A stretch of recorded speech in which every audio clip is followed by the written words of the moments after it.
What's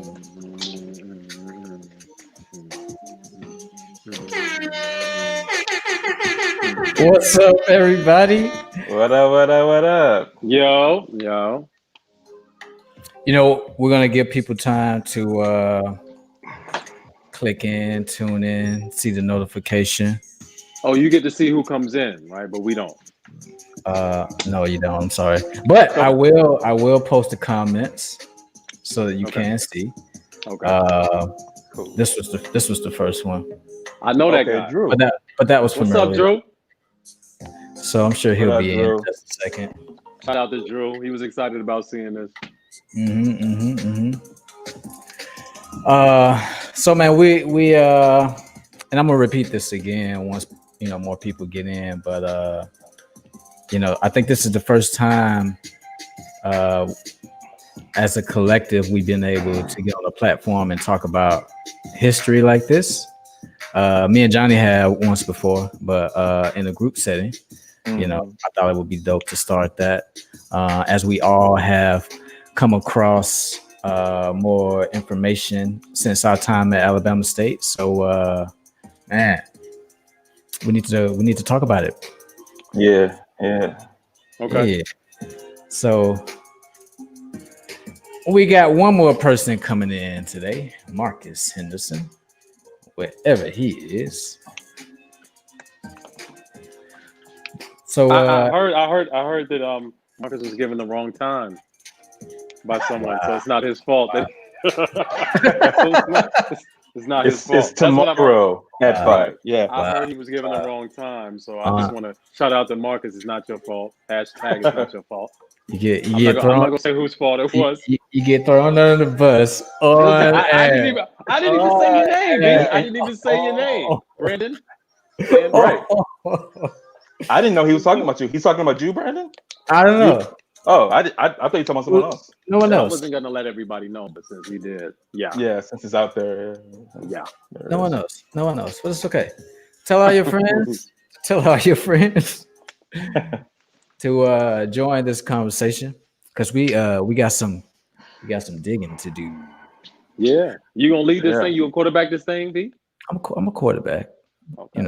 but I'm a quarterback like Tom Brady. You know what I mean? Like, Let the defense win the game. well, and be called the greatest of all time because you have a great defense and you have the weakest division of football ever, and you're the greatest. Go quarterback like that. But whoa, somebody's not a Tom Brady fan. I am so not a Tom Brady. I don't get it. I'm sorry. I am not a Tom Brady fan, but I cannot deny the man's excellence. Johnny. He's all right. He's all right. Mm. He's an above average quarterback in a very bad conference division. He has been the only thing that hasn't changed with that team besides the coach. This is a lot. And I'm not a Tom Brady fan. I hear you. He's had a lot of different receivers, a lot of different blockers, a lot of different running backs. He gets it. They've won a lot of championships. He's hurt. Yeah. That's okay. Yeah. He's great. It's great. That's okay, Johnny. He's awesome. No, you don't believe that. How y'all feeling, man? You don't believe. I feel epic. Yeah. How y'all feeling? How y'all feeling with how has this quarantine, quote unquote, how has it had an impact or an influence on your mind or your mental? Wow. On my mental. Has it given you time to like reflect and work on yourself, or like, get some stuff out of your system, or was it more like overwhelming because, of all of the uncertainty? Yeah, I never felt overwhelmed by it. I didn't like it. But I've been learning to use all the time that I have on. I was telling Jazz about this, about just like when you have downtime and when things are slow in the industry. It's like, what do you do at that time? And so this pandemic has been like that. It's been like, well, what are you going to do at this time? And so I've been doing. I've been like failing and succeeding. That's how I feel like I've been failing on some of my like fitness goals, but succeeding on some of my artistic goals, which is which is which is not where I want to fully be. You know what I mean? Yeah. The two will come together, but like artistically, I've been feeling like I've been like writing a lot of stuff, and but I also been feeling like it's a weird feeling. Like I kind of like this cocoon moment because I'm like, oh, I get to finish some stuff that I've been wanting to finish. And if everything gets busy again, like, oh man, I probably won't finish the stuff I created for me. Oh, you know what I mean? So Yeah. it's interesting because I do want it to end, but I'm finding a little bit of peace inside of it. You know what I mean? Right. Right. What about you, Robbie? Robbie. I am. It's been a gift and a curse at the same time, right? Like Yeah. everything that's been going on around, and I was in the epicenter, so being here in New York, Mm-hmm. Oh, yeah, and yeah. hearing about everything that was going around and how scared people were, and being in the subway in Times Square, and it was like nobody on the train. It was a ghost town. And I'm like, Yeah. when's the last time that's happened in history? And everyone Right. was scared to touch each other, and everyone's got on masks, and people are getting in arguments because it's too close, and the city's so crowded, and so all of that has been like something I wish I never had to experience. I wish it didn't happen, but for me personally, it's been very eye opening because um, I was always taught when you grow up, you go. When I was young, you grow up and you get a job and you work for somebody and you get education, and I'm like, nah, I don't want to work for anybody. I Mm, would rather have my own job. I want to be in charge of things. I want to be able to take vacations. I don't want to have to work every day and feel guilty about calling off one day. Like it's Mm-hmm. really opened up my mind in the entrepreneurial sense. yeah.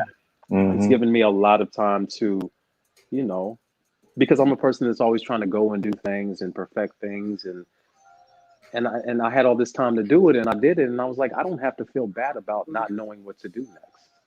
Like I don't have to feel bad Mm, about that. Like there's a lot I want to accomplish, but when I was working hard every day doing all these different things, the only thing I wanted was free time, and then I had it all of a Mm-hmm. sudden. So I have to look at that side of it too. But for me, it's been um, personally, it's been the whole pandemic, and having the time has been a godsend because it's allowed me to organize a lot of things that I haven't organized, um, and be okay with, not doing things. And I've come to a few realizations about what I want to do, who I want to be, right? Mm-hmm. Quality of life. nice. Yeah. Nice. That's what's up, man. Uh, Yeah. I hear that. Yeah, it's been really powerful for me too, just because it gave me the room to slow down. Because Mm-hmm. Hmm. a lot of times when you get caught up in pursuing your purpose or your career or your hustle, like you get in this mode of feeling like you got to be busy all the time. Mm-hmm.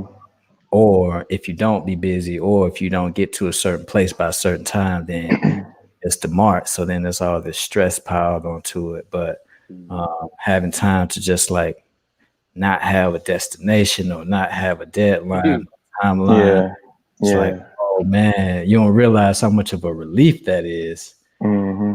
to give you time to like really exercise and work on yourself and your ideas and how you feel. Because man, and we'll get into it at some point tonight, but once you start to really uncover your history, you start to realize like how much stuff you don't know and how many things you have an opportunity to learn now, and also how many things to like evaluate within yourself, because a lot of the history that I learned about, where I'm from, it didn't line up to what, I was taught in grade school. So, Yeah. uh, that can become a struggle if it's something that meant something to you.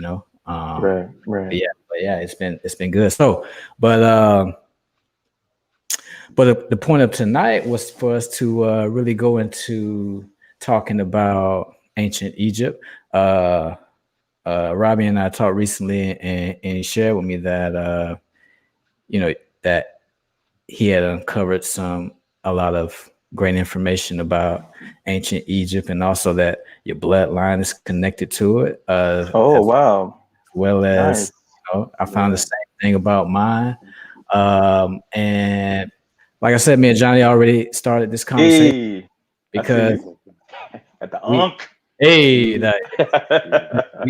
we come from the deep South, Alabama. So a lot of this African stuff, it was not brought our way, and the part that was brought our way was little naked babies with flies and Yeah, singing ooga booga. right. And anything Egyptian was a white person, and when it came to spiritual or cultural customs, it was all pagan, dark, Mm-hmm. ugly, Mm-hmm. or Mm-hmm. bad. Demonic. Right. Yeah. Yeah. So, yeah. So let's get into it, shall we, fellas? Let's We do it. got Let's do it. some history to uncover. So okay, like I said, so I'm from Phoenix City, and there's a lot of history tied to that place. Johnny, you're from Birmingham, right? Birmingham. Yeah. Uh-huh. Robbie, you from Indiana? That is a word, yes. That is a word. Yes, I'm from Indianapolis, Indiana. Nice. Okay, Yeah. got it. So I'm sure we've had different perspectives on what we got taught growing up about history, but for the most part, we all got that Christopher Columbus story. Mm-hmm. But what was the off of, if not the same thing of what I just said, what was some of the things that you learned about Egypt and other cultures growing up, whether it was through the church or through school? Yeah, for me, my whole vantage point of Egypt was from the church. I grew up very, very religious, very, very, very religious. And so one thing we used to watch every Easter was the Ten Commandments with Charlton Heston, and that was my vantage into what Egypt was supposed to be. This white guy playing Moses and all these white people, Yul Brenner playing Ramses II. And so that's right, you know, Yul Brenner, this Russian is playing Egyptian. Like that's a range. Like I wish I had that range, like, but that's a range. And Yeah, that's an impossible range to hit, it Johnny. is, it really, really is. You have to get on Key and Peele to play every, Yeah. you know what I Oh mean? yeah. For But sure. but that was my vantage into what Egypt looked like was through white people in the Ten Commandments, and seeing how like even baby Moses is going down the river, and his skin tone is able to fool the king of Egypt, the Pharaoh, that he's the son of his daughter.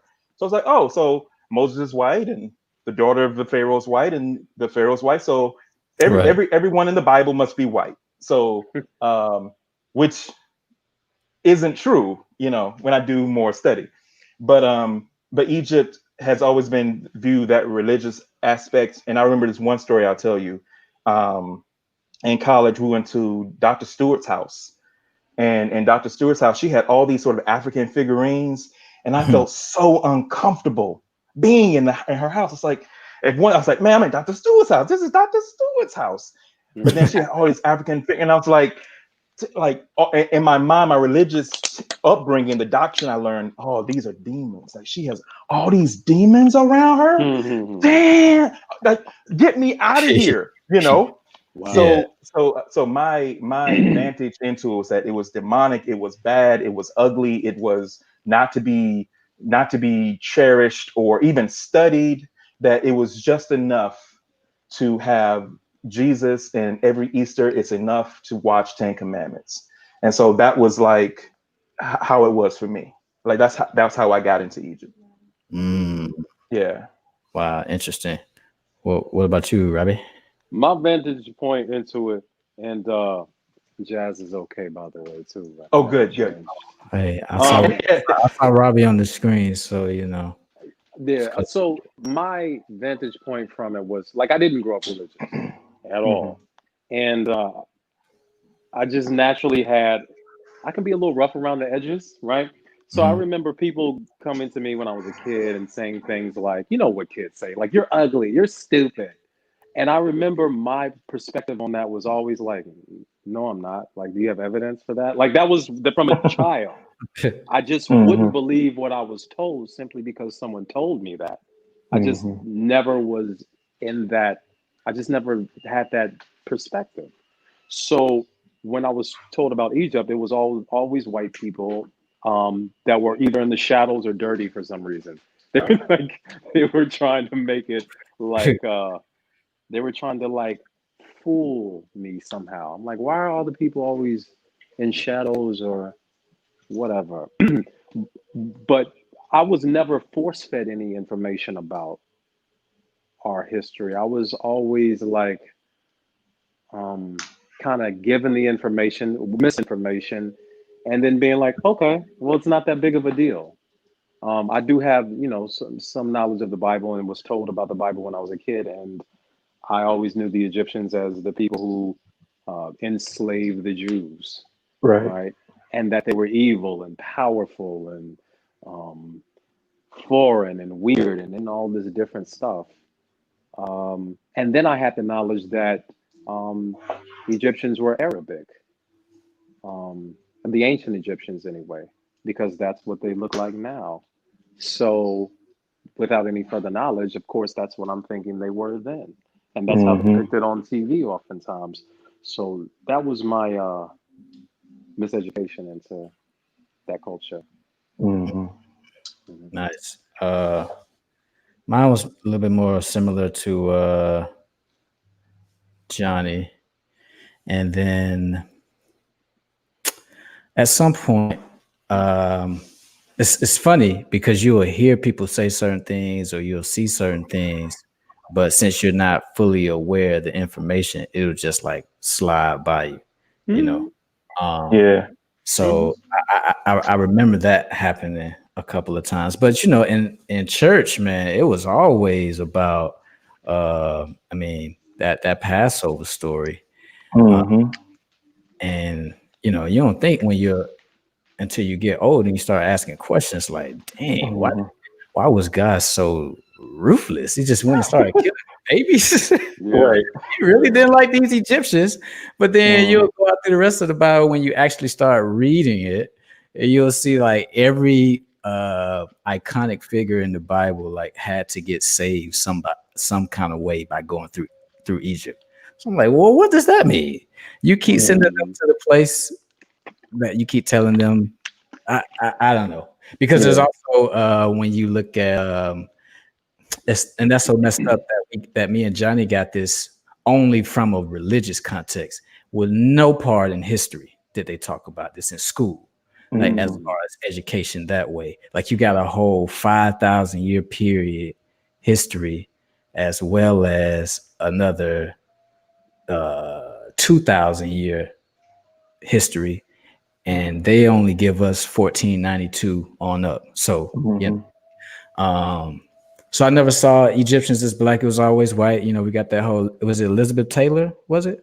Yeah. Yeah. She Playing played Cleopatra. playing Yeah. Cleopatra. Yeah. Yeah. So, but I mean, I was a pretty smart kid, so I used to question things all the time because none of it made sense. Like the way everything is described, it sounds like black people, but all I see is white people. So I don't understand what that means, and I don't understand if we come from Africa. Why? What is this then about something in the Middle East or something being in Greek? Because that's not West African. So what does that mean? So yeah, but I will tell you this: when I first started getting like people trying to spit education to me about these people being black, oh man, I thought they were crazy. Yeah. So Were they too aggressive, B? Like, let me tell you, brother, it's Hotep. It's Hotep, bro. Right, right. Well, give me the pamphlet. I'll read it. Thank you. Right.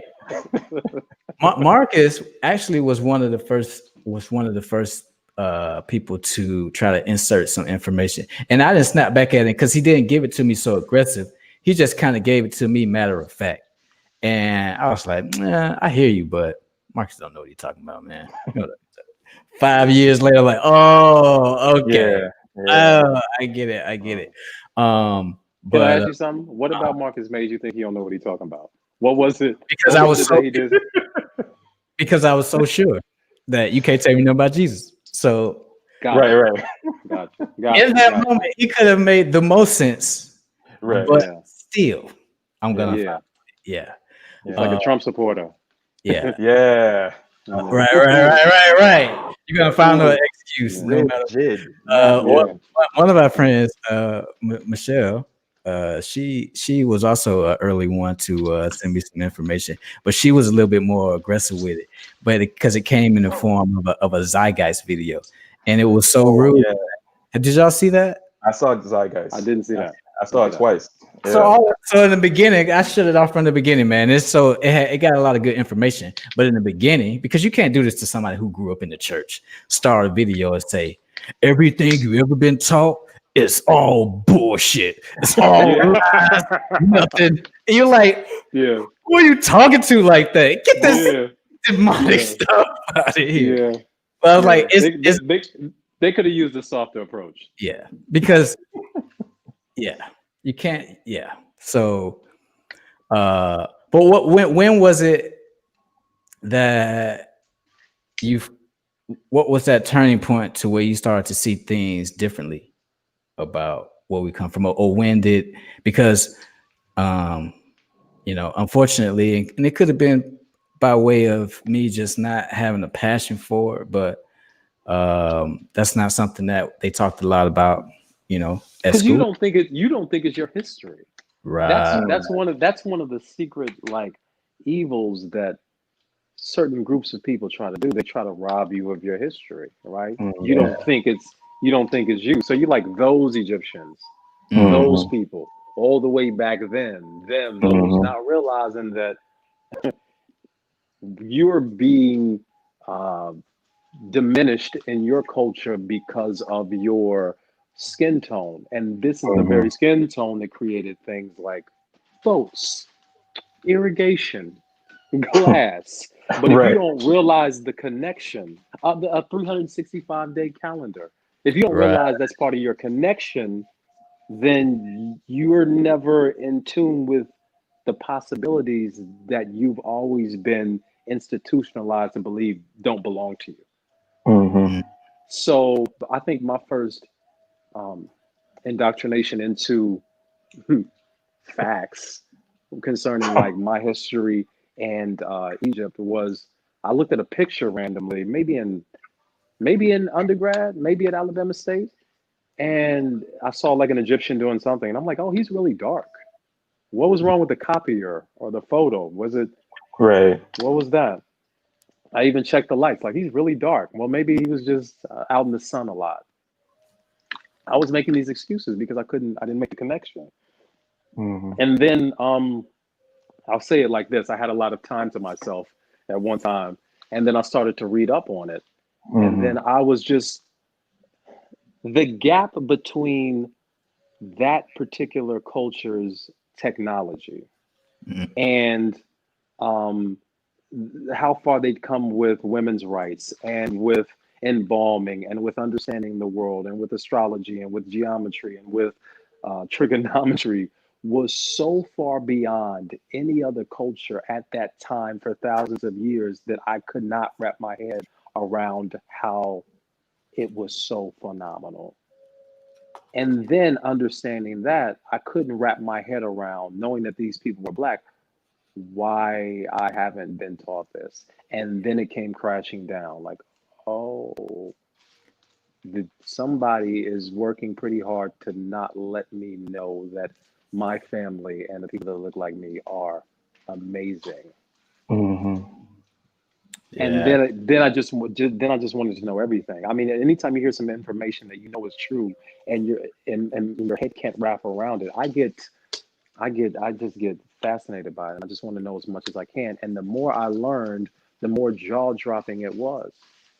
Yeah. I just couldn't believe. I mean, some things I couldn't believe.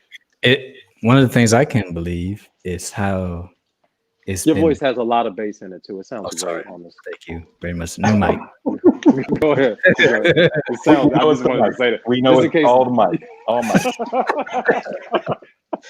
It's just the mic. Don't be afraid. It's just the mic. We know. So it's funny how it's been disconnected from Africa. Just like in almost the same sense how we've been disconnected mentally from Africa, and not just from Africa, but from other parts of the world. Because I took a DNA test and I got blood from everywhere. So, and to know that our ancestors traveled out of Africa with advanced information and technology and understanding of the universe, and going around and spreading that knowledge, and feeding back and forth information and building cultures and civilizations. So it's not just one spot in Africa, like, oh, you just did good things in that one spot. It's like, no, we went around the whole world. You know what I mean? Which is probably why, we're the descendants of the people that were in prison to build a new civilization, because it's in your genes. You've done this before, and there's a big disconnect between West Africa and East Africa. It's almost like it's two completely different places.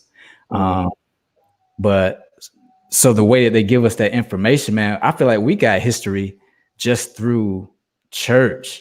So it's only through the Bible. So it doesn't take you through centuries. It doesn't take you through different time periods like the Bronze Age or the Golden Age or the first dynastic period, anything like that. So uncovering it, like you said, Jazz, man, it's awe-inspiring, man. And then, but for me, one little moment, I got a little mad. I was like, man, so this whole time somebody be lying to me. So yeah, you get that for a little minute, but after that, you start to realize how much of it you've already been implementing into your life because it's just a part of you. Like, so I thought that was cool. What about you, Jenny? Yeah, I thought the same way. I like that word, what you use, Jazz, but that disconnection, because that's how I felt. It was just like even that the disconnection between West and East Africa, because Egypt just seemed like a different place, like it wasn't in Africa. But for me, it was like it's the Middle East. It's not Africa. Black people are in Africa. Arabs are in the Middle East. Arabs are in Egypt. Therefore, So yeah. Anyway, but for me, to be honest, it was for me, it was the very slow dropping of religion for me. Like the more I began to drop religion, the more I began to see how powerful white supremacy had been. Because I didn't see it before. I just sort of saw white supremacy, KKK, blah, blah, blah. I didn't see it as a fully integrated system that is designed to not just hurt you legislatively or physically, but mentally, your psychology, like everything was white supremacy. And I couldn't see that until I slowly let go of like organized religion, and then I began to see white supremacy more. And a lot of that came from that Zeitgeist film, that were just asking questions. It was like asking questions. And Jazz, you were just talking about how you would always ask questions like, I don't believe that. I don't believe that. For me, I was like, I believe that. I believe that. I believe that. And so it was this moment of, no, I don't believe that. I don't believe that. What is that? What is this? And what is this? And why is that? And why is this? Why do we do this? Why do we do this? And I began to see that I had been lied to. I had been completely lied to. That Charleston Heston and Yul Brynner. Yul Brynner, though. Why would they get Yul? The whitest man in the He's gonna play Ramses II from Africa. Exactly. He's perfect. Perfect. Yo, they literally tried to like re-give us history, but like, exactly. how long was that supposed to last? It was It's And it's inevitable. thousands of years, Brandon. It worked. it did work. Exactly. Well, Exactly. well, well, well, what I mean by that is because a lot of this stuff that they're finding had been underground for a long time. So a lot of it they just discovered maybe a few hundred years ago. So I'm talking about when they started like chopping off the noses and then started like giving us this new education about the whitewashing of history, because they Right. had already started a long time ago when Greece took over, right? When Alexander came in, they closed a lot of temples, put up, new temples. Well, maybe not new temples, but new authorities. So new ideas, new ideology. I mean, they had the whole entire city of Alexandria. So what the Greeks Yeah, were trying to do were they were trying to not only steal the not only steal the culture, but also try to insert themselves into the culture as if it were the same. Exactly. Exactly. And then over time, people wouldn't know the original and accept Exactly. all of the achievements and knowledge of the ancient Egyptian culture as their own, and mm, it Exactly. worked, and it yeah, Yeah. worked, and Yeah. it's exactly what you said, Johnny. It's that um, I believe it, I believe it, I believe it, and I think was it might have been Albert Einstein. He said the greatest enemy of the truth is surrendering to the word of authority, right? mm, So I'm weary anytime somebody says, don't do your own research or just believe and trust in this. And I'm like, wait a minute. No, why are you telling me that? What are you trying Yeah. to hide from me, right? No, I don't want to believe it. If someone is telling you the truth, they would probably be very happy for you to do your own research. And then you can Mhm. come to the conclusion on your own. But if you're Mhm. right. trying to tell me, no, don't look, don't look, don't go, it's this, Mhm. then I know you're trying to keep something from me. You know what? Yeah. Because That's it was, wow, bro. Hearing you say that out loud like that feels like that's some programming, and that feels like that was something that somebody was taught and it was passed down. I wonder if after all of those revolts, like Nat Turner and other people, because after that, now the slave masters at the church service and they telling you what to preach. So I Right. wonder if that's what led to like, nah, you say it this way, this is what you believe, don't ask no other questions. Because I'm sure there was other elements, but just hearing it like that Mhm. made me wonder, like, whoa, yeah, I was it mean, Yeah. it's a our course back to bring that on? it's amazing that the slave owners would use Christianity and the story of the Egyptians and the Jews as justification for having slaves. So they would Right. say, well, the Jews had, or the Egyptians had Jews as slaves, so therefore we can do it too. The irony of that is the Egyptians were black, and Mhm. they didn't have slaves, right? It's evidence coming out now that the people were paid workers that were from Palestine and also Egypt, right? So the Mhm. irony is like twofold with that story, Mm-hmm. and I think that's baffling to me. Yeah. Yeah. Yeah.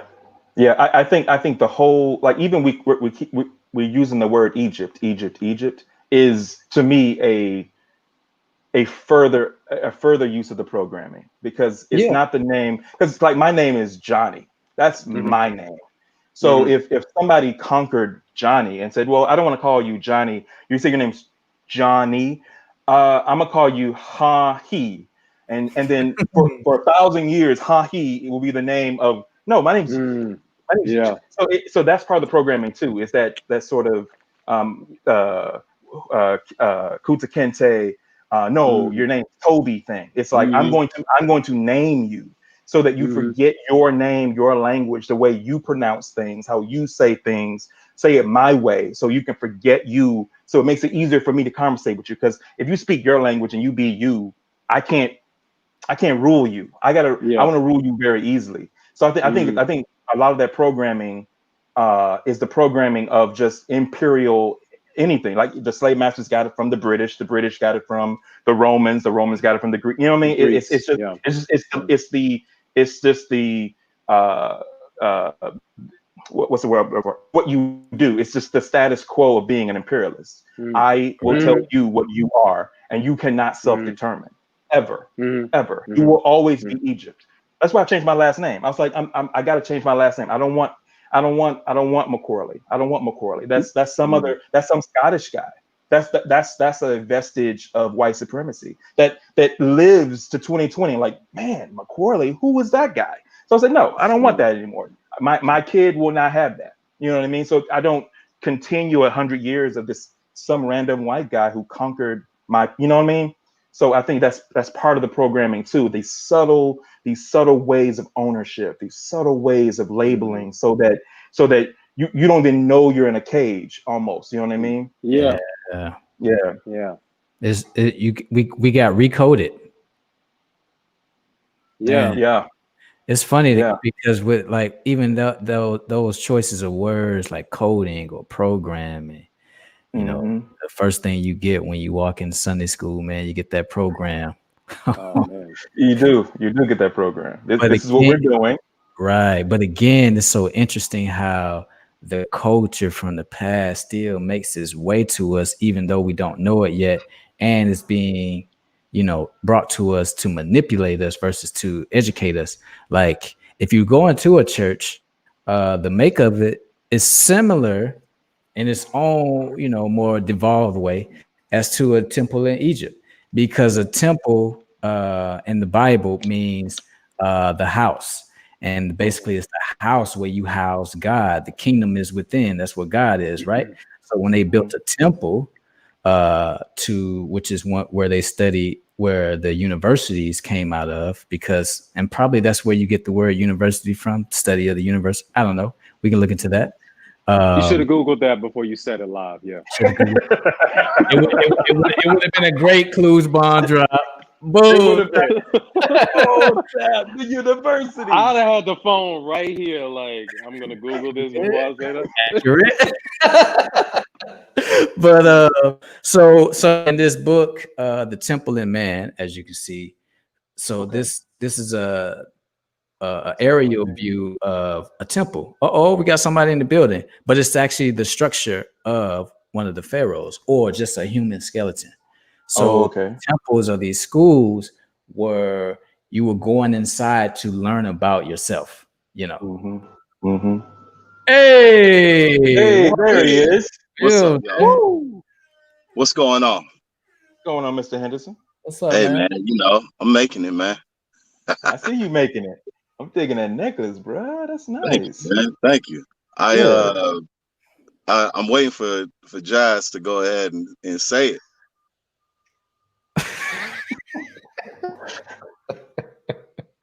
Just go ahead, man. Man. I just made him disappear, man. Oh, how'd you make him disappear like that, bro? What can I say? Oh man! So real quick, Real quick, manifestation. We're just talking, man, about what history of Egypt and things that we've been learning. You haven't missed out on a lot, but I'm sure you can chime in on the convo. Oh man, come on! Don't get me started talking on what's real. Yeah. No, man. I want to listen in. I'm not at home right now, which I'm sad about. I thought I would be home by now, but they taking forever with my wings. So this is what I got to do. I like this look, man. Jazz, man, just say it, bro. Just say it. What's up, man? How you doing, man? Hey, man, I'm feeling, feeling very adult-like. Let me see your hair, man. Let me see what's going on. That's right. I love that. Love it. I didn't want to say nothing though. Love it. That's right. You should have said something, man. I thought you were on set for something. I said, "Oh, Marcus is on set." That's what Marcus is doing. Did you lose the bet, or you're on? Nah, man. This is it, bro. This is like, you get older, man, and you start to realize, like, yo, I don't have control over what my hair does anymore. That's just what the stress does to you. So And where's the stress coming from? Is it the kid? Is it the girl? stress, Come on, Marcus. You can open stress up, is bro. just from Tell life, the world. man. But Tell you the know what? world your inner secrets. You know what, man? You know what it is, man? It's What's the that? trolls, man. It's the trolls at night. It's the trolls. The They come in trolls, from under my bed. They Watch do Troll terrible Hunter. things. bro. If you can't handle the trolls, Marcus, you can't handle real stuff, bro. The trolls is No, easy. the trolls are the easy part. Yeah, you just gotta talk to them, bro. They come off aggressive, but if you talk to them right, they'll be like, They'd be like, I get it. I didn't study that at Alabama State, man. So you know, you gotta help me out with that. I got you, bro. We'll talk. Don't worry about it. We'll talk. I'm glad you're here, though. I lost connection. What happened? Did it go black? I didn't see it. Yeah. Well, you just went out. He went out, yeah. All right. Yeah. Marcus, what was your first encounter with learning more about truthful information on Egypt before you I feel like it's hard to say if it was truthful or not, but it definitely exposed me to wanting to learn more about our history and what makes us kind of thing. When I was in high school, there used to be this bookshop at the Del Mar Loop that I used to go to. And it was this, I forgot the dude's name, man. This African dude, man. He used to sell books there. And he had a book called From Niggas to Gods by a kid. Oh, yeah. You remember that book? I do I remember heard that. that. I heard of it, yeah. Mm-hmm. And so I went and I read that book religiously at 16. At 16. And I didn't recognize how much hatred was being spewed at the time. It's just like a sort of anger that came with that book, I feel like. And it's like a picture of like white hands that got like the marionettes, and the puppets are like two members. One's wearing red, one's wearing blue. And it was basically a book, the hatred aside, that was basically just trying to get you to recognize your own greatness, your own uniqueness of like what your bloodline is attached to, kind of thing. Like, this is where you come from and you should be proud. And I think that was something that was very insightful for me, that like really put me on my journey of like, unlearning what I thought I knew and getting into like what I actually should be knowing, Yeah.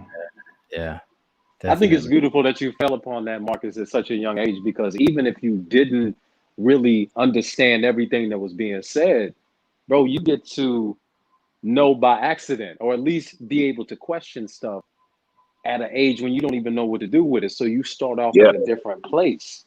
Absolutely. Right. So your energy is, even if you ain't all the way sure, I know something ain't right. Yeah. That's a beautiful place to start, especially at 16, and to have the foresight at that age to be like, nah, I'm going to see what this is about, and really understand it is really, really cool. That's cool. Right. Yeah. And shout out to authors. Like I wonder if you're a Black author and you're writing a book about like Dr. Stewart had this book called Stolen Legacy.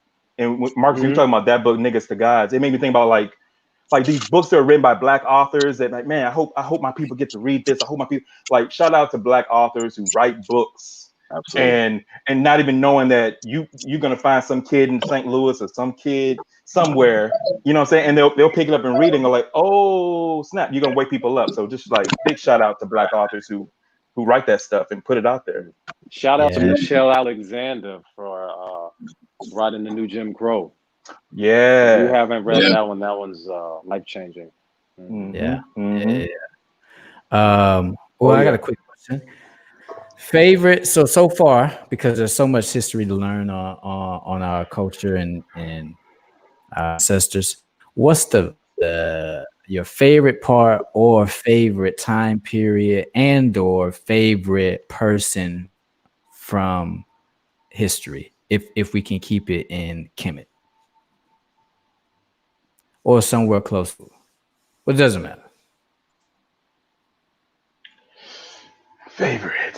What stuck out the most? It's like, oh man, this right here resonates with me. Or So this. for me, yeah. Mhm, So for me, Dr. Sweet, it. So Brandon, when you talking about like those moments that kind of like pass by you and you don't even know, mhm, like somebody's dropping something to you and you don't even know they're dropping. So Dr. Sweeting had this. I forget the class he was teaching, but we were doing the when Osiris and Isis, the Greek names for Osir and Set, but Osiris and Isis and Set kills Osiris, and Isis looks for, like, we're doing that whole story in Dr. Sweeting's class.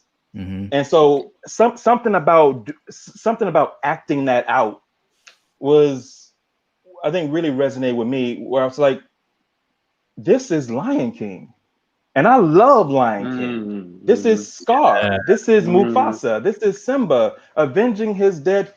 Oh, and it's popular. And kids, like all races, love Lion King. I met this guy from Croatia yesterday buying a bed, and he said, and my wife had on a Lion King shirt. He said, "Oh, you're Lion King. I love the Lion King." So, like, all over the world, people love Lion King.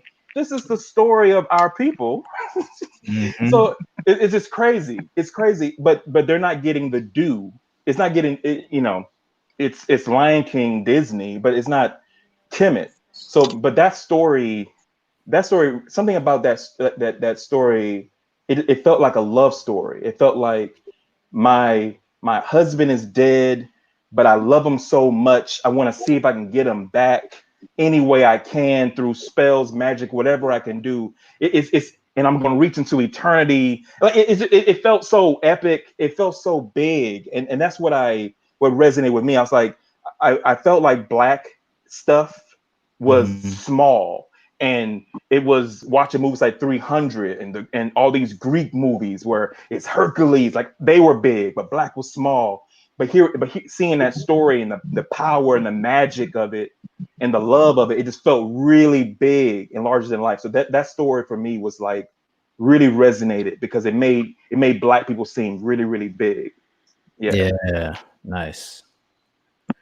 Uh, when I found out about Imhotep, that was pretty big for me, Mm, and also King Khufu, mm, because Khufu, his name is on a pyramid, and it weren't called pyramids at the time, but to finally, because growing up, when they talk about this, they go, oh, we don't know how these people built it, we don't know who built it, we don't know if it was aliens. aliens, maybe, you know and then you find out, no, that's a signature on this mug. Hmm. And then you look him up, his name is Khufu, big Black dude. You're like, oh wow. It makes it physically personal for you, like that, like, not that it's a direct connection, but you have some type of resemblance to that, or it Yeah. inspires you. It's almost like, for the first time, turning on the TV and I finally see a Black superhero, Right. whether it's my family member or not. It inspired me because it looked like me, you know what I mean? Hmm. So when I found out that Imhotep, because they told us that Greece found a lot of Everything. philosophy and astrology and mathematics and all of this. Medicine. And Yeah. right, Even though their center of learning was in the middle of Africa, in the middle of Kemet, in exactly, Alexandria, right? Like, Right. that's why did right. that happen? And to see that Imhotep had all of that down, like, thousands of years before. And to see that it was thousands of years before, that was something else too. Like, whoa, you just got here. Hmm. Yeah. Which means that's another story about how long we've been here. But yeah, Khufu and Imhotep stood out for me. I think Yeah. one of the things that was, I know that there was like a sort of like what's the word, where there are several gods that are being worshipped at one time. Uh, there's a Polytheism. polytheism. Hmm. Yes, thank you.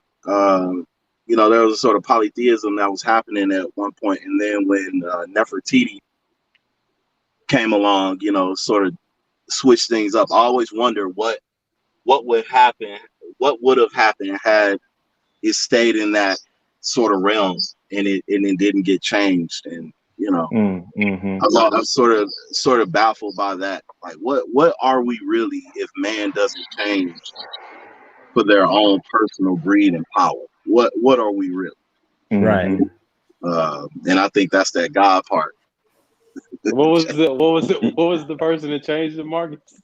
Nefertiti. Okay, I think it was Akhenaten, but you tried. That's how we do on here.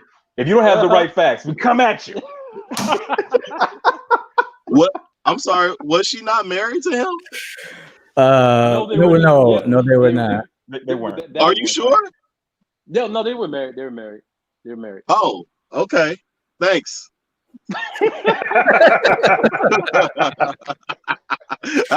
A lot of inside jokes here, guys. Wait. So did we get to you, Jazz? Did we go to you? No, y'all don't talk to me. No, I mean what I spoke about earlier. It's like the time. It's so much. All right, let me try to keep my head from exploding. All right, we're closer now to Jesus's life than King Tut and Akhenaten and Nefertiti, Marcus, were to the building of the pyramids. To be in charge for that long and for them to be so far advanced relative to other cultures is something that I still just have a really hard time understanding.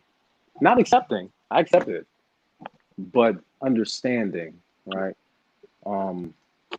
That's the thing that sticks out for me. Also, Ramses II was around the time they believe he's actually Pharaoh from the Bible. And for them to actually have his body, like you can see it, you can touch his hair, right? Like to actually have that person that's that famous there is just one of those things, like how you were saying, Johnny, you can kind of reach out and touch it. It feels really close. Or maybe that was you, B. I'm sorry. Maybe you said something where you could reach out and touch it because it's so close. That physical connection. Yeah. It was also powerful too, man, to see how many statues and temples resemble that culture in other parts of the world. Just like, man, Marcus, slow down. So it's like how long have we been around? But it kind of makes sense though to look at like where we are right now, because I started reading this book. It's called, I will show it to you all. It is called The Ancient Secret of the Flower of Life. And so, you know, don't take any book and think that every single word in it is going to be 100% accurate. Right. But there is a lot of good information in it. And one of the things in it that Jazz, you brought up earlier was about how they had built the first calendar and studied astrology. So one of the things that I learned they mapped out is that the Earth, this is where we get astrology from, is because between 22 to 25,000 years, the Earth does a tilt on its axis, or does like a wobble. I think they call it the precession of the equinox. You can look it up, guys. And so they broke that down into 2,000-year increments, which are called eons or ages. So if you see like in the Bible where it says, you know, I'll be with you until the end of the age is a span of 2,000 years, like an eon. And so, which is probably where they get the clock from. So everything is a mirror image of something bigger. So you got these 12 2,000-year period cycles where different energies are happening. And what it was saying in the book is that how we live in this cycle of duality, the cosmos work the same way. So we'll go through a period of being awake or aware or conscious, and then we'll go through a cycle of being asleep or dead or ignorant. And so it was saying that we're just now coming out of an age of being in that ignorant, devolved state, because for so many years, our ancestors was rising, and they were up for a long time. And then later on, just like anything, a tree that grows fruit, eventually it's gonna die down. But then when it dies down, it's gonna eventually grow back up. So we died down. We had a die down period. I read somewhere where they were saying that the pyramids, even when they were building during the time of when the pyramids were being built, the downhill spiral had already began. So if they were already that advanced at that point, what were we before? Especially given if it's true that we can only use 10% of our brain, what was going on, 15, 20,000 years ago? Be some interesting. Yeah, no TV, no internet, no Tiger King. It's and all you got is the sky. It's almost like the pandemic. It's like what we were talking about earlier. It's like this is your life. Like you're watching television by looking up. Like, man, yeah. I mean, you almost have no excuse but to learn everything there is to know about what the insides of your body look like, how that mirrors what the cosmos looks like. I think I was looking at you guys, you, Marcus, and Duncan on this the other thing that you do, Brandon, and you guys are talking about how like distractions, like what if the government is giving all of us these distractions to keep you away from using the full power of your brain? You know what I mean? So you're totally disconnected from nature, so that you don't even get so you won't even get to where these people were back in the day. Because if you got there, then you won't need them. You won't need Jordans or Nikes or, their commercial life. You'd find more beauty and more value in the world around you, Right. And so they're purposely putting distractions on you. So I thought that was pretty interesting. So yes, like I could see how those people without those distractions could figure all kinds of things out, Yeah. And that's one thing that struck me, and that's kind of what I was saying earlier, how the pandemic has been a gift and a curse for me, right? It's been a huge gift because I can do kind of whatever I want to do with my day, and I don't have to answer to anybody. And you said something, Brandon, like you were just happy that you could just walk down the street and not have anywhere to go. And I realized that for so long, wherever I was going was for someone else. It wasn't necessarily for me, right? It was to pay the rent, right? Like, what is the adage? You work all day to pay rent in a place that you can't even live in because you're too busy working, right? Like, who am I actually working for? What am I doing day to day? Am I working for someone else to make them rich, to buy Jordans, to make someone else rich? And then whatever's left, I get that? Or, something like the pandemic for me has just flipped everything topsy-turvy, where I'm just like, this is my time. I can reclaim my time in a sense, and realizing that I gave up my time.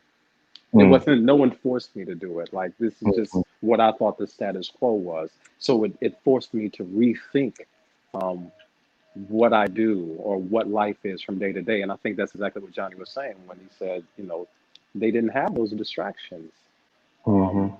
There didn't seem to be, it just, when I read about it and I hear the literature about it and I hear everything that they accomplished, it was like they just had a different way of viewing what you should do from day to day.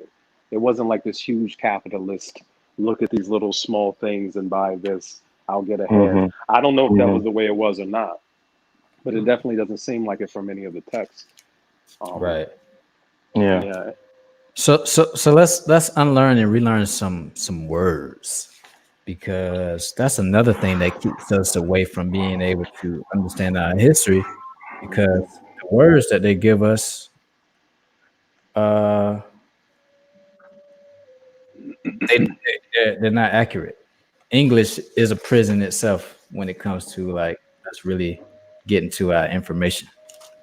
Yeah. Because if you look at the origin of the word, it had nothing to do with what the English version of it meant. You know what I mean? So, for example, Oh man, one of the biggest fears growing up is, one day having to face the rapture. You know, we living in the bad days. I mean, the last days. Anytime somebody gets shot and killed, or a crisis happen, living in the last day. Don't get caught up in the Mm-hmm. rapture. Mm-hmm. But then, but then you just do a quick Google search of the word and see that it means bliss or euphoria. Like, wait a Yeah. minute. What? What you want, right? Right. I thought I wanted. Don't get caught up in that happiness. Don't get too happy, please. Please. Mm-mm. Yeah. Not happy. So, man, it sucks that so much religion is tied to this, and I get why. It's because a lot of the culture and the understanding of how they were using science and mythology, it was all taken and put it into later story form into the religious books. So in order to like really get a lot of meat from it, sometimes you got to go through some of these religious, texts to understand where they were getting this information from, because they didn't make it up on their own. You know what I mean? Like the idea of a spirit, which in Kemet was called the Ka, right? Right. But, Mm-hmm. the Ka and the spirit was also a representation of the breath. So they were dealing with oxygen as a living life force that Mm-hmm. was manifesting itself through everybody, you know. Mm-hmm. But you can't get through that or to that if you see a picture and they tell you, oh, that name is Horus, and you go, oh, that's a pagan god, so it blocks you completely from studying any information on it. Mm-hmm. When you come to find out, it's just telling you about deeper parts of yourself. Like, you can be like the hawk and see deep into the distance, or Mm-hmm. you can spot your prey from a long way and shoot down at 200 miles per hour. Not literally, but you take the characteristics of what they Mm-hmm. were making an allegory of, so that you can see the characteristics that you can manifest within yourself. Mm-hmm. So yeah, but so what was something that was like a thing that you thought was one way, but then when you outside of like just the people, but just an idea or a word, a definition, what stuck out?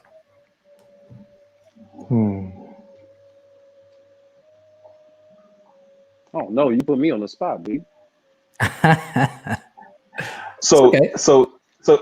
me and Brandon have been having this debate about nigga, and Oh, that's a good one. That's a good and one. he's for it. I'm against it. We both have. It's interesting enough. We have the same source. It's so we have the same source. We come to different conclusions, which is great because it's great. It's great. Uh-huh. It's all great because it's all love. It's all love. But Mhm. when the word nigga is a mispronunciation, just like Egypt is a mispronunciation. It's like what survives are white people's mispronunciations. But so that's why I'm against it. It's like, well, I don't want to mispronounce the word anymore. If the word is nga, then I want to say I want to call you my nga, as opposed to I want to pronounce it right. So but that for me in our conversations, Brandon looking like. You know what I But want for to say. me, I know what you want to say. I know what you want to say because we've been talking about this a lot. Uh-huh. But for me, it's like seeing that word. I thought at first like, oh man, because there is a negative connotation if someone's coming at it if they're white. There's a sort of loving connotation if they're black or whatever. But it's all misinformation. The true sense of the word Nga or Ngola, there's something godly, spiritual, bigger than this sort of earthly thing. Mm. So I so when I call you Inga, I'm doing something really big. It's not just this sort of casual English thing of hey friend, hey brother, hey whatever. I'm doing something really big by labeling you that. So so at first I thought nigga was bad, and it is bad, especially if you're the wrong person. But if it's all in love and it's pronounced right to me, I think it's better. And so that's one of those words that I feel has changed a little bit for me, because it went out of white people's expression of nigger to how we used to call ourselves this back in the day. You know what I mean? And have their frame of But just reference. You know what I mean? right. Right. But there are other words too that's similar to that. So, it's possible that it wasn't just off of, Inga, but, Nigeria and Niger, Right. those were Yeah. originally places that were more closely related to that Mm-hmm. ninja or nigga word, close to that pronunciation. So, Yeah. and then when you get later on to Spain, now is Negro. Right. Negro. What, Negro. what was it in Latin? Necro. Ah, Necro. Necro. but Doesn't that mean death? Doesn't that mean death, right? It means death. Yeah. yeah. So, But with that word for me, because it's not that one, it feels easy to say, but B, what I've learned or I realized about it is that it's a very neutral word. So you can take that word and literally mean saying it for the best of somebody or saying it or of the worst of somebody. You know what I mean? You could be like, yo, man, this nigga is awesome. Or you can be like, this nigga sucks, bro. Like, you know what I mean? So it what if the word wasn't even directing to a person, but just to energy? You know what I mean? Because that's what we are at the end of the day. And we're black. We come from this cosmic dark matter. So, what if that was just on our minds on a deeper level saying it versus just like, oh, it's just I'm talking to my brother. I don't Because know. I think about it. I think about it from, even though it has an energy, even the sounds have an energy, it still has a connotation and a history specifically with us, right? which one's longer though? Long because it came before doesn't make it more important or more powerful necessarily. It doesn't, right? Right. So that's an appeal to like authority because it's been here longer, therefore it might be better. Um, I my personal feelings about it because I've used it, and then I don't know if I was the man and I was a white person, and I know that what let's say the roles were reversed. Black people were in charge, white people were slaves, and the downtrodden at times, and we gave them a word to dismantle them, despite its origin, and the word was honky, and then they started calling each other honky. I would sit back and be like, thank God they that stupid to do it. It's our plan has worked. They don't even know the difference. Regardless, if honky meant wonderful person in Ireland 500 years ago, 600 years ago. But My wouldn't we feeling say has that? always been like I don't want to do what my enemy wants me to do. When I moved to New York, one thing that they don't always show on television is that even the Spanish people here call each other niggas. They do. So you could be from the Dominican Republic or you could be from Mexico, and they're like, "What's up, my nigga?" So when I first heard it walking down the street in Brooklyn, I thought they were talking about me. I thought they were being funny. I thought they were trying to make fun of me, and I immediately took offense and realized really quickly that that's just how they spoke to each other. And even hearing them say it sounds stupid to me. It sounds stupid. It's a word that was used to diminish, and it's the intentionality behind it. My intention is to do that. So if your intention B is to then be supportive with using it, like I get that, but a little bit. I guess it's based off of because if you think about it today, it's not put out there by white America to like be using that word or to put it out They to don't say have they don't have to do it no more. It's like right it's like a dog with an electrical fence. or You put for you put the collar on, right and all of a sudden the dog, you can take the collar off and the dog won't. We're right trained. We're trained right now. right.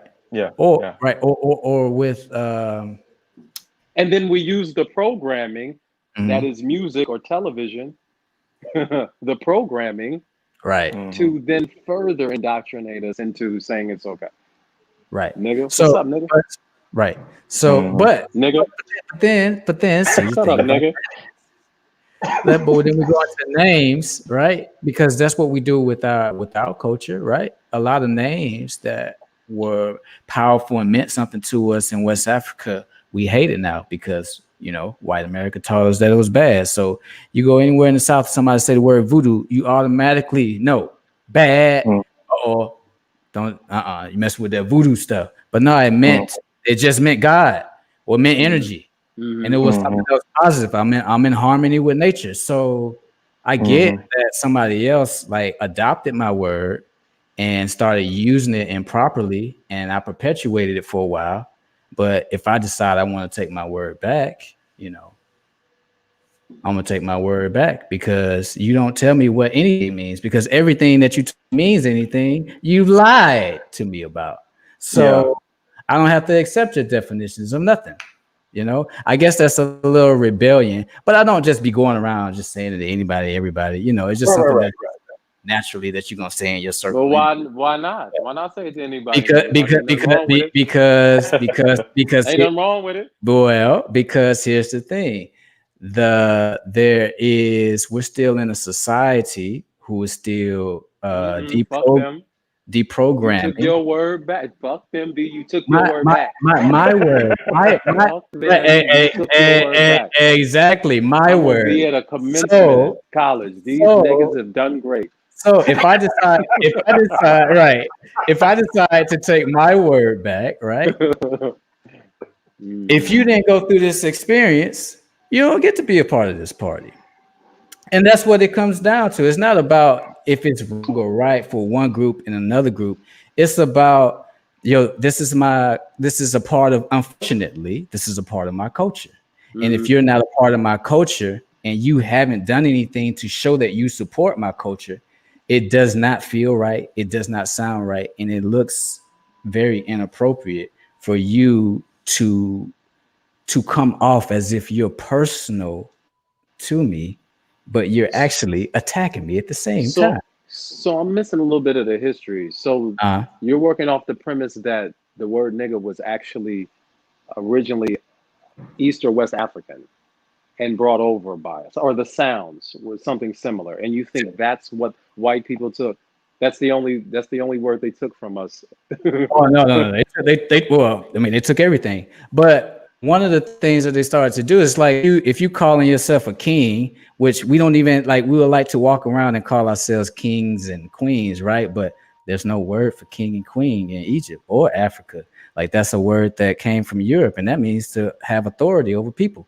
But we didn't have that identity to want to rule over somebody. So you can, like, we have the intention that this means like, oh, I believe that this means you're royalty, or I think this means that you're great or you're beautiful. But the origin of the word wasn't good. A queen was the whore of a king.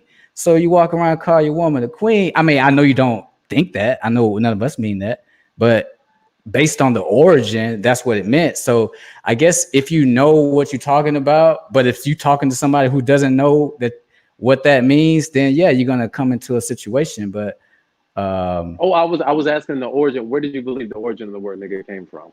Like, what was your education of it? the origin of the word nigga. Yeah, or Inga, like you were saying, Johnny. Where did that come from? If it's okay to use because it's our word, what was the history of that? So not just Inga, because that's so we go back to Kemet, they didn't use vowels Right. Vowels. Yeah. because the vibration that comes from it. So those are sacred sounds.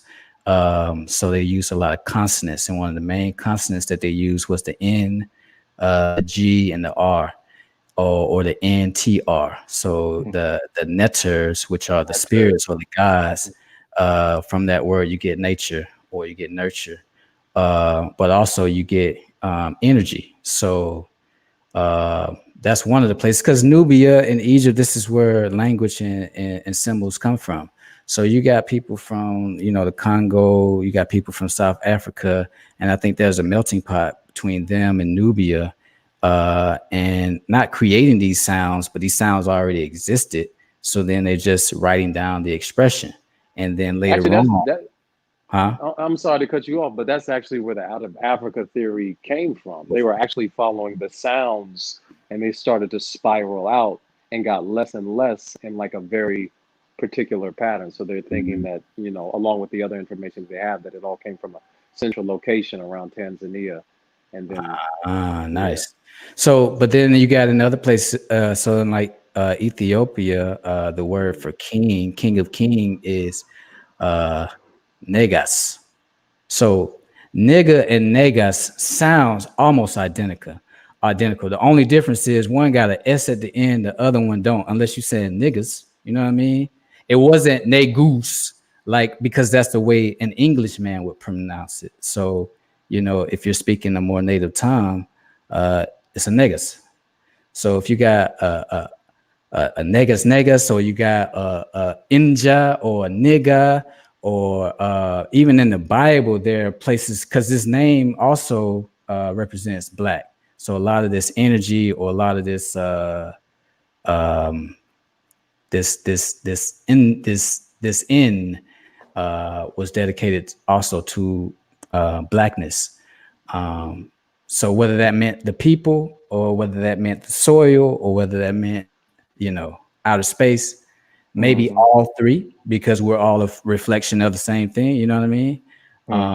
So for a while, that name had just been around and just been traveling with at different time periods. It meant something different. So in Ethiopia, it was King of Kings, but then later on, when the Moors are in Spain, it wasn't as much of a King of King, but it did mean black. But it just wasn't just talking about the color. They probably had been talking about the people as well. Like we the Negros. And then I guess later on, when the war is breaking out and now you're being conquered, it's like I'm laughing at you. Oh, you a nigga, huh? Look at him, the negas, the King of Kings, huh? But we got you. Yeah. So that could be like, oh, we're gonna take who you say you are. We're gonna show you how you really look. And so now we're at a place, and this, kind of a little bit off, but no, I like this. Which I get if you don't want to say it, because I know the connotation, but just having an understanding of the origin of all these words, because it goes back to even curse words, because we say, oh, we shouldn't let the kids curse, but there's no such thing as a curse word. The only curse word is damn. Because that's literally what you're doing. You're creating an act to curse someone. Yeah. But shit and all the other ones, that's not a curse word. So when you have a kid and they walk up to you, I'm going to teach my children. Fuck you, daddy. Hey, my child would never say that, because they would know. Right. Fuck you, nigga. Yeah. You're going to be like, we are gods. We are. That's what I'm saying. Because when you have an understanding of the words, you know how to use them. Because you can't just have a word and say, oh, it's a good word. Just use it any kind of way you want. No. You still have to have respect. So even though I have that's what I believe. Of these words, I'm not going to to an older black woman and be like, hey, what's up, nigga? Like, no, I'm not going to talk to you, because I know you don't want to be talked to that way, because I know your mind is going to see something else. So how did you go up to the old lady, the old black lady, one more time? What's up, my nigga? Okay. Hey, what you might say that though? Yeah. Right. Yeah. But I mean, because for me, it's always been. For me, I agree with you with the words. I mean, for me, it's just always been about intentionality. Like, what are you trying to do? Because you can say good morning to someone, but what you're really saying is, I fucking hate you. Like, you can do that. So the words mean nothing. Like, it's the energy that's behind it that means everything. Right. Yo, we missed you, man. Welcome back. Back in the lab. Can you hear?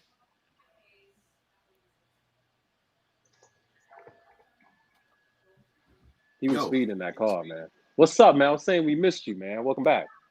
Oh yeah, man. I had to get home, man. I had to get in the right place. See, y'all weren't seeing me in the correct light. I think that's what. What we talking about now? We was talking. I want you in on this one too. We was talking about the use of the word nigga. Like, do you like it? Do you not like it? Do you know the history of it? Nigga. Because apparently Brandon Sanders thinks it's okay for his 4-year-old son to walk up to First him of all, and say, "Fuck you, nigga." I don't. First of all, I heard my 3-year-old son was about to come in and hear this conversation. because she was about to. She might have came in there and be like, "Fuck you, nigga." You don't know. I don't know. She might have did that. Brandon thinks it's okay. Tell him what you think, Marcus. It's so interesting, man. I mean, it's situational, right? I mean, like you walk on the beach, you walking on sand, and it feels like nothing. But then sometimes you could be walking on a different terrain, and that shit hurts your feet. So you like, I don't like this. So it depends on who's saying it or how they saying it, or both. I think it's both. I think that's something that I think intent is really a huge thing behind it. I think people need to be smart about a moment when they use the word. I think in the right context, I can hear it come from a white person's mouth or somebody who wasn't a non-black person's mouth. Under the right context, I can listen to what's being said. When it's being in Alabama, man, it's different, man. I remember before a football game, I got into trouble because when I visited my parents at the governor's hotel. Where was that? That hotel. It was the governor's house. The governor's house. It was the governor's house, right? Because they used to have parties and stuff there too, right? It wasn't that. The governor's house was somewhere. It was another one that was like a hotel that was right by the baseball field, the Biscuits baseball field. It was right across the street. They used to have conventions there all the time. Everything that used to happen in Montgomery happened at this hotel. The Renaissance. I think that was the one. Yeah. So I was at the Renaissance visiting my parents before a football game. And I parked in a space like, how like it was a big truck with a hitch on the back. And so they were parked long ways. And so I got in the one spot that was right behind them, which I assume was being used to maneuver out of that position at that point. I didn't realize this when I was younger. And when I went in, I was like, I ain't gonna be here long. And I came out, the truck was gone, and the word nigger was spelled in tobacco on my car. Oh. And and I'm all pissed, and I got in my car, and I saw the truck. And I'm trying to get to him, and it didn't work out, the way I would have hoped. I would have pulled him out of his car and beat his ass, hopefully, but that didn't happen. He gave you free tobacco. I mean, he took the time to spell the word out in his tobacco spit. So I'm not familiar with the hatred behind the word and what it's supposed. I think that's what I think about. I think about what the word is supposed to do when people say it, and it has the exact opposite effect now. It's like you want to hurt me with that word, but you can't. You can't. I'm too smart for that. You play that game with somebody else, man. But I'm not gonna fall to it because I'm much more. I know what I am. I know who I am. Right. So you answer to, right? Yeah. I don't have to fall victim to a word. You see, so it's different. It's different. Yeah, because I felt itchy when I think it's a Meg Thee Stallion song, one that she just made recently. And correct me if I'm wrong, people out there. But whoever sings the lyrics, I'd rather be your bitch because that's what you're gonna call me anyway. When I heard the lyrics, I was like, oh no, why? Like, why would you do that to yourself? No, don't be a bitch. But when I thought about it later, I was like, oh, I understand what she's trying to do. She's taking her own power. Maybe she still has some healing to do because there's probably a more healthy way to do it. But she's saying, I'm not going to be the victim to this no more. Like, I'm going to stand on my own because I already know where you're coming from. So I'm going to beat you to the punch and I'm going to handle myself. And I like that energy because it feels rebellious. Like, even though I don't know the right word to define myself, I'm not gonna let you do it. And I'm gonna take that and I'm gonna use whatever you give me, and I'm gonna make something for myself with it. You know what I mean? So, but I mean, we still obviously got a lot of learning and unlearning to do, but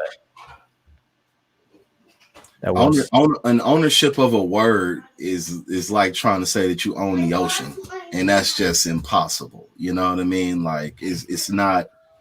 To me, it's a made up thing. You can't own a word. You can't say only we can say this word. That's nonsense. Now you can be offended by words. You can be taken aback by words, but you can't own a word.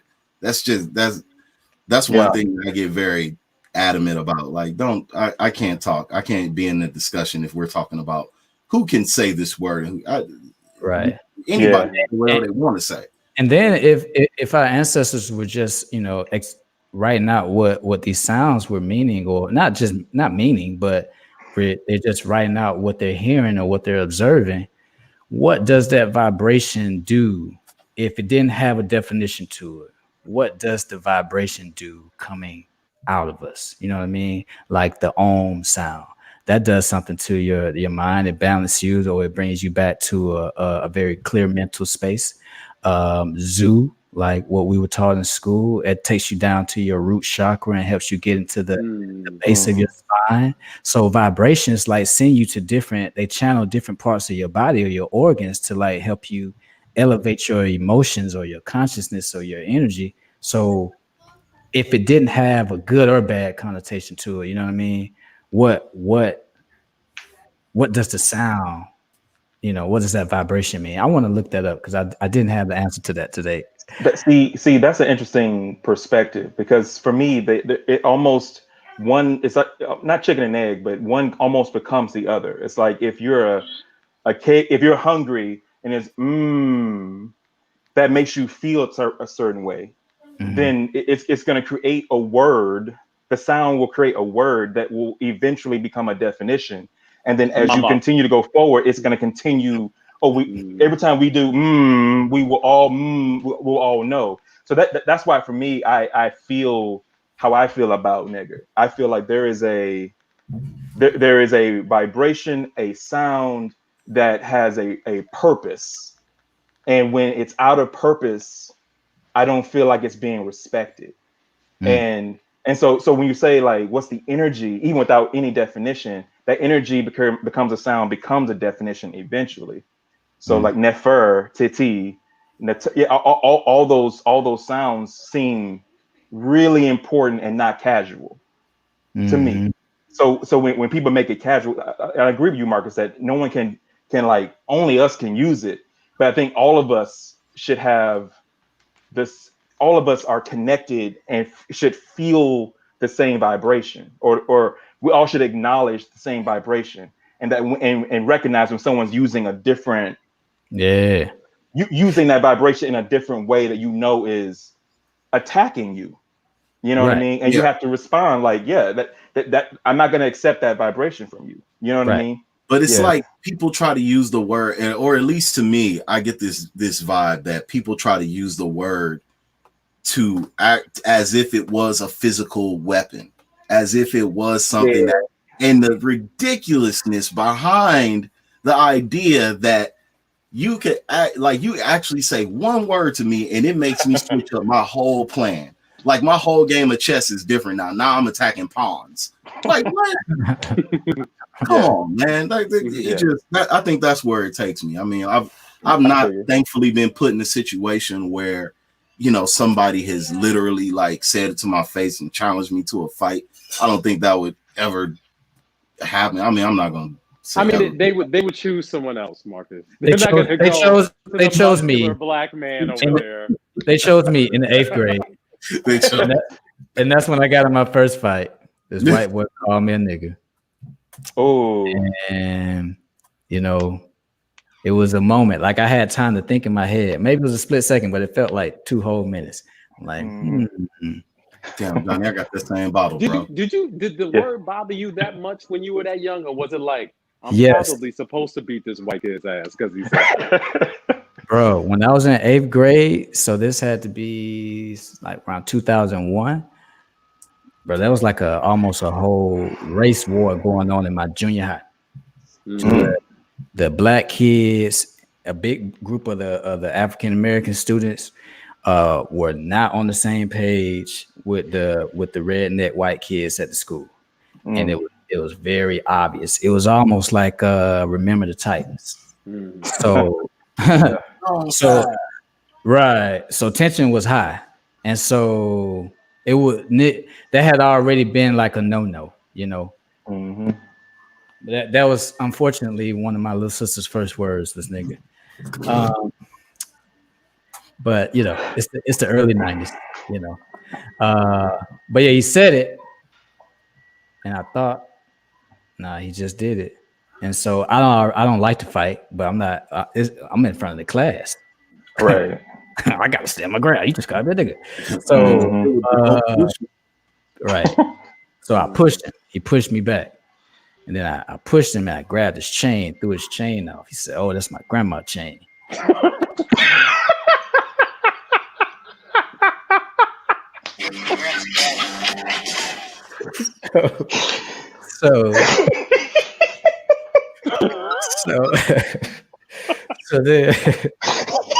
So then that gave him, I can see it in his eyes too. It didn't bother him. But since he told himself that it was his grandma chain, that gave him a reason to be more angry. Like, oh, but wait, my grandma gave me that. I should be really mad now. So he pushed me really hard. And then I see my stepsister sitting in the classroom. I can't be no punk from my stepsister. I gotta like show some honor. So I boom hit the kid. I closed my eyes after that because you know I just started fighting with my eyes closed, and then I grabbed him and so I tried. You lost. No. The accuracy was pretty good with that one punch because that's all it took. I hit him one time, and then I grabbed him, and then we fell over, and then somebody broke it up. And then you know how they drag you out of class? That's when I felt like a hero. Like, ooh, I'm getting drugged out of class. Right. See, that's what made me say, did the word really bother you that much, or did you feel like you had to stand your ground because everybody was looking or there was something else going on? Nah, it was so intentional. It was so intentional. Because he had turned around and looked at me. He was like, "Shut up, nigga." And I was like, "Oh, like you knew what you were trying to do then." So he tried to weaponize that word, right? Yeah. Right. And he tried to say it cool too. He didn't say nigger, like you know how like you usually hear. He tried to say it like you cool. So maybe that's probably a double whammy. Like why do you feel? I think that's what it is, y'all. I really feel like I think when you feel somebody trying to resemble you who you already have unresolved hurt from, it's a triggering. Even if it's your scar, you still don't want them poking at it. Like maybe you can dig in it or let your mama or your brother dig in it because you trust them. But but the person who looks like the person who gave you this, you know what I mean? So, you know, I'm not like strictly for it or against. I don't really care about words, but you know, I love having a conversation to like unlock it so you're aware to like have it for your own control to say, hey, I'm gonna use it or I'm not. Exactly. Even you guys' perspective has opened my perspective about it a little bit to hear two intelligent friends of mine actually say something different than what I was thinking. I'm like, okay, I really need to sit with it a little bit. Let me really consider what they're talking about. And now I'm gonna look up the word Inga and nigga and all that, and y'all better be right. Look, I gotta go. I love this. We gotta do it again. If you want to have a continuation, let me know, B. But I have to go. I love y'all, man. I'll see y'all. Love you too, man. Good to see you, man. Again soon. Peace. Oh, man, get the hell out of here.